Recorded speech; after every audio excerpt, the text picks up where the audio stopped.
By almost any account, the 2024 election will be a crucible for local US TV news.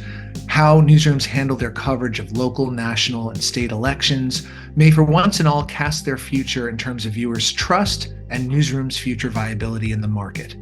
I'm Michael Depp, editor of TV News Check, and this is Talking TV, our weekly video podcast. Today, my guest is Dan Shelley, the president and CEO of RTDNA. And we're going to talk about the election and the moves that TV newsrooms will need to make in the coming weeks and months to ensure that they have legitimacy and a secure future with viewers. We'll be right back with that conversation.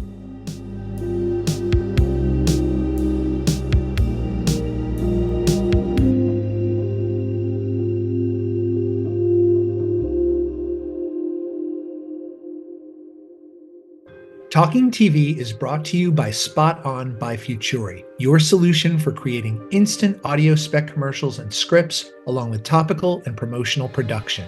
We've all experienced that sinking feeling when the facts of a lead story change after your VO talent has left for the day.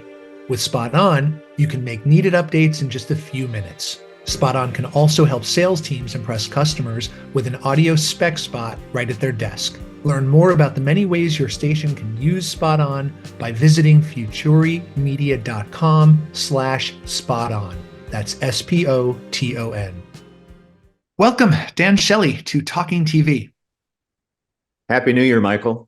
Happy New Year. Good to see you. Dan, there's really no point in pretending that this year's election won't be existential for some, if not all, news organizations, is there?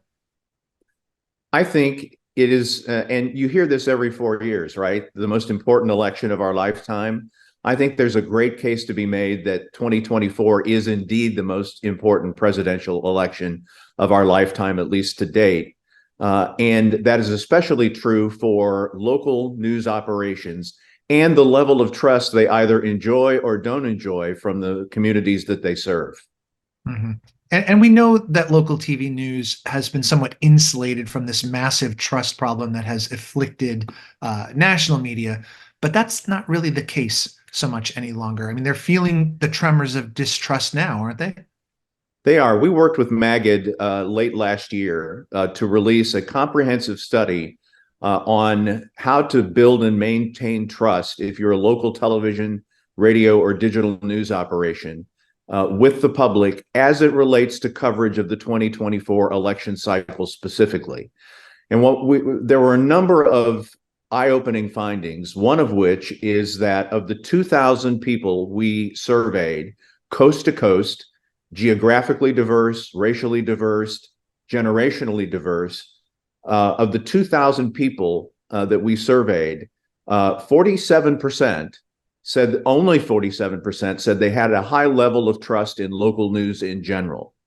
But when you asked about political coverage by local news organizations, that number dropped to 41%.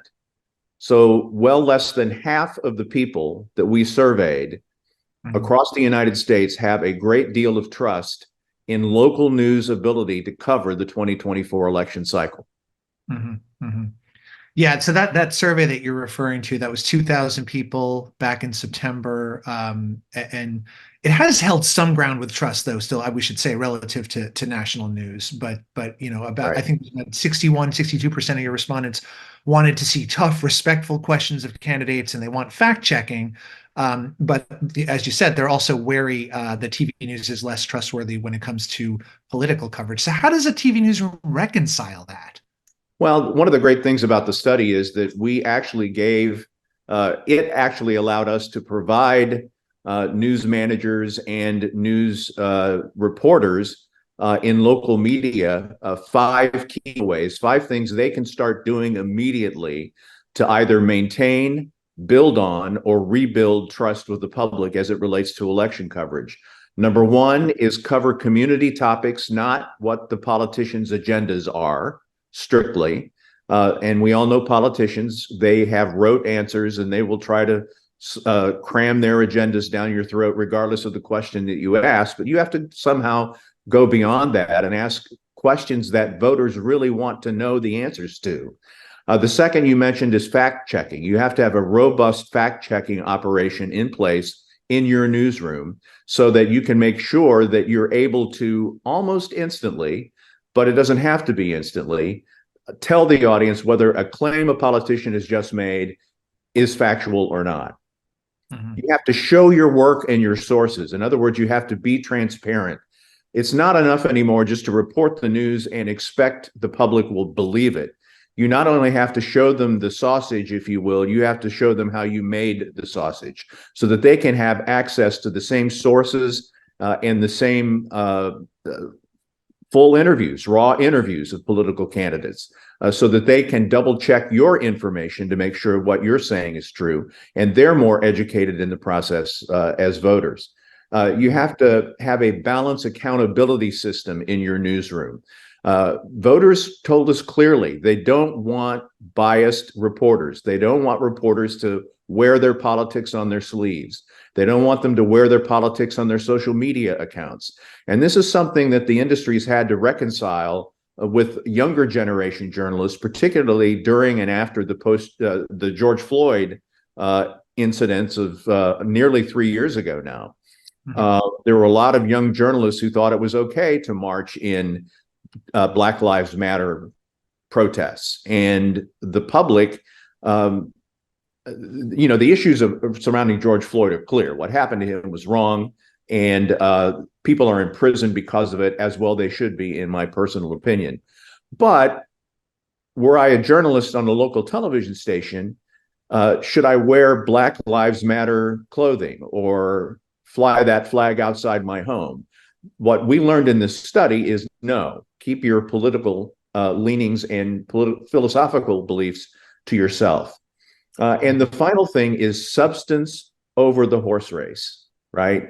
You've got to cover the substantive issues of the campaign, not just focus solely on the horse race. And to that end, one of the other things we learned in this study is that people have a very low regard for political polls. They don't trust the polls. And yet we see so many so often on that front. Let me parse through some of the things you just brought up there. I mean, for one thing, fact checking and having a robust fact checking operation. I mean, that's hard to do. It's hard to staff that. It's hard to cover the expense of that. It takes a lot of quick reflexes, quick intellectual reflexes from people. You need people who are skilled in that area. I mean, how is that? Is that pragmatic for even smaller, medium-sized market local newsrooms to handle? It is, because most small and medium market television stations are part of larger companies that have in place on a corporate level robust fact-checking operations. I think of the Verify project at Tegna is just one example, but there are many others of companies that provide those resources to their local market newsrooms. And I think you could fall back on that if you're not in a large market and blessed with a lot of resources so that you could have a dedicated fact-checking only team. You're right, that's not possible in a lot of markets across the country, but there are those corporate infrastructures in place that can help you with that. And then I want to touch also on transparency you just brought up. Obviously, it always is kind of obvious that journalism is a transparent. If done well, you've got your sources clearly laid out. Viewers or readers can go back and check with those sources, put them in a broader context, doing their own research.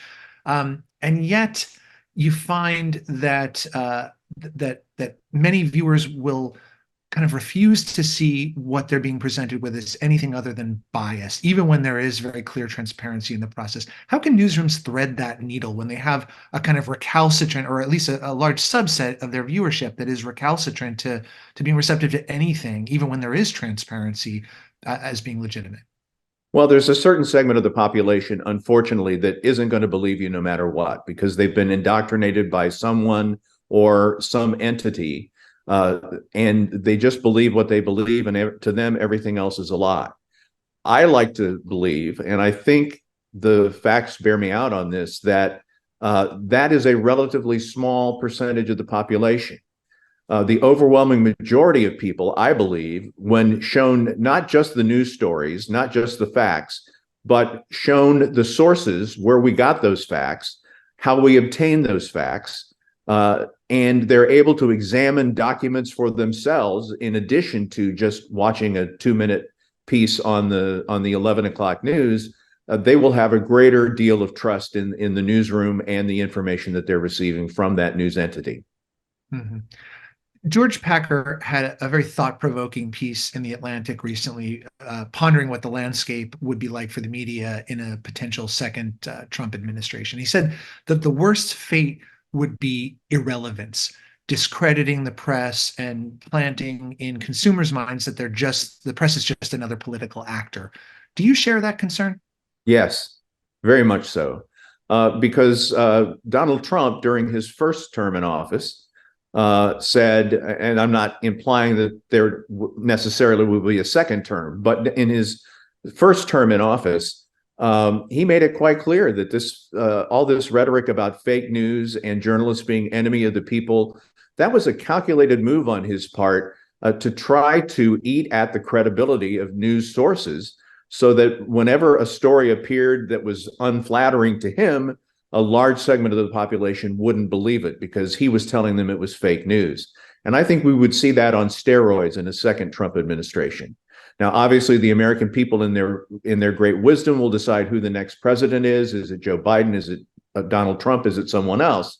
I'm not opining on that. But what I am saying is we need to learn from what happened after 2016 and before 2021, and need to expect that to come back at us in a much more robust, better thought out, strategic way. And yet at the same time, social media and news ecosystems are being flooded with disinformation, which is further muddying the water. What are you advising members to do with regards to intermediating themselves between disinformation and viewers? Is there anyone out there worth emulating in their practices on that front? I would say there are a lot of companies that do local news across the country that devote resources and time to debunking misinformation and disinformation. But in the end, it really is up to the individual information consumer to determine what is true and what isn't. Because you're right, social media has become a cesspool of misinformation, disinformation, some of it really gnarly, if you will. And journalists have a responsibility to try to debunk that mis and disinformation, but voters and citizens have an obligation to do a little work on their own in that regard as well. If you see a story that seems too good to be true as a news consumer, you should check other sources to see if other sources are also reporting that. You should check. Yeah, there are things you should do as a news consumer. But as a journalist, one of the most solemn obligations you have in today's society, in today's ideological environment, is to debunk as much mis and disinformation as you can. And this dovetails into media literacy, and I feel like perhaps I harp on this a lot in panels and such that we do. But I wonder, in this year particularly, where we have so much disinformation circulating around and such a array of media for people to consume, what your best practices advice is towards media literacy in this year and how it might be incorporated into content more on air, et cetera. Well, journalists need to educate their viewers, readers, and listeners about what mis and disinformation are, and really how to check for it, how to fact check, if you will, what you see on social media, how to fact check what comes out of a politician's mouth, what claims are made. And unfortunately, tribalism exists today in our society to such a great extent that there will be a percentage of the population that will believe disinformation and misinformation, irrespective of whatever facts are presented to them. As I said before, though, I want to be optimistic on that point and say that I think that's a relatively low percentage of people, but it's still too many. So journalists have a responsibility to help people understand how to check for themselves. It goes back to our trust study on election coverage. People told us they want to see the story, they want to see the interview, but then they want to see journalists fact check claims made by politicians, and they want to see the source material for the reporting that we do so that they can see for themselves what the truth or the best obtainable version of the truth is, to quote Carl Bernstein. Yeah. Safety is going to be an accelerating concern for reporters this year, and that's prompting many groups to bolster their efforts to keep people safe. What is your advice for best practices on that front right now? Well, you could go to RTDNA.org and see a lot of journalist safety resources that you should put into place in your newsrooms across the country. Obviously, as you know, Michael, a lot of newsrooms, a lot of companies are using armed security, other security, hardening of physical facilities like stations and things of that nature. But it all comes down to this: watch your back, but don't back down. If you're in the field, don't be alone. Have a buddy system. Always make sure somebody knows where you are and what you're doing and how to get to you quickly. You know, write on your arm or your hand, physically write on your arm or your hand your newsroom's phone number or your news director's cell phone number or your station attorney's phone number. In the event, God forbid, you're arrested, you have that ready resource where you have a number that you know you can call to get help. There are a number of tips that I urge people to look at in more detail on rtdna.org. But the bottom line is watch your back, but don't back down. And don't be afraid to say no to an assignment if you're sent into an area and you don't feel safe. Yeah, for sure.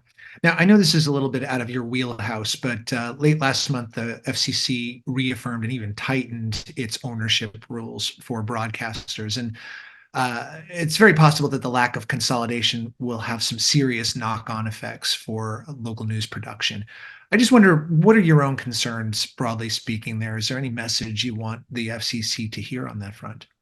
Well, as much as I want to believe that Chairwoman Rosenworcel and the other two commissioners who voted as they did late last month have local news at heart, take local news at heart, and realize how critical and how important it is.